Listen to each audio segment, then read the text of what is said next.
आपको याद होगा कि कश्मीर के लोगों ने ईरान के लिए खूब पैसा जमा किया था। इसमें कैश, चांदी, पीतल के बर्तन और सोने के जेवर शामिल थे। कश्मीरियों और बाकी शिया मुस्लिमों से पैसा लेने के लिए भारत में ईरान के दूतावास ने QR कोड तक जारी कर दिया था। लेकिन आप ये जानकर हैरान हो जाएंगे कि ईरान अब इस पैसे से सिर्फ एक ही चीज खरीद सकता है, और वो भी सिर्फ भारत से। ये खबर कई लोगों के होश उड़ा देगी।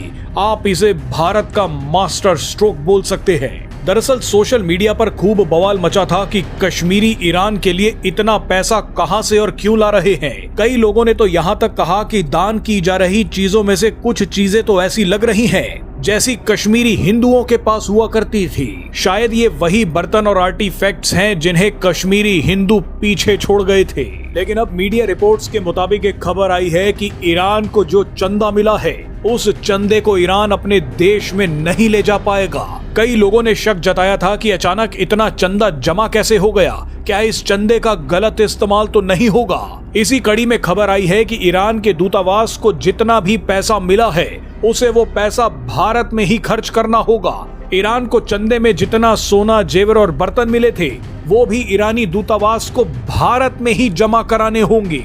भारत के लिए इसका फायदा ये होगा कि अब एक एक रुपए का हिसाब लगाया जा सकेगा। कितना पैसा जमा हुआ और कितना इस्तेमाल हुआ, इसकी भी जानकारी मिल पाएगी। सूत्रों के मुताबिक जब ये पैसा ईरान की भलाई के लिए जमा किया गया था, तो इसे भलाई के लिए ही इस्तेमाल किया जाना चाहिए, किसी संदिग्ध चीज के लिए नहीं। रिपोर्ट्स के मुताबिक ईरान को जितना भी कैश और ऑनलाइन पैसा मिला है, उससे ईरान सिर्फ और सिर्फ दवाइयां खरीद सकता है।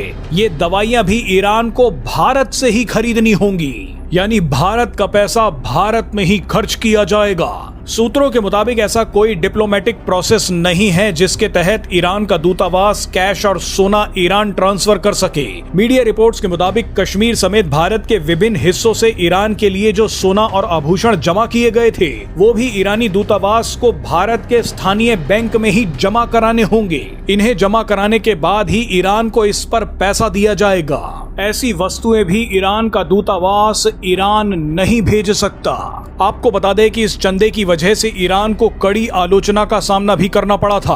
पाकिस्तान के दबाव में इस चंदे के लिए किए गए थैंक यू इंडिया वाले सारे ट्वीट ईरान ने डिलीट कर दिए थे। इसके बाद ईरान ने थैंक यू कश्मीर लिखकर ट्वीट जारी किए, यानी ईरान ने भारतीयों द्वारा दिए गए समर्थन को सांप्रदायिक रंग देने की कोशिश की थी।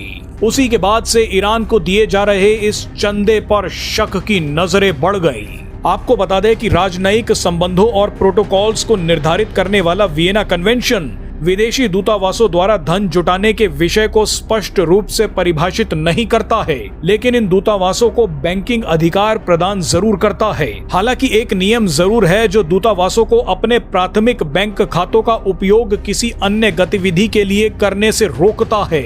इसमें चंदा प्राप्त करना भी शामिल है। अगर किसी दूतावास को किसी देश में चंदा इकट्ठा करना होता है, तो उसे उस देश के विदेश मंत्रालय की अनुमति की जरूरत है।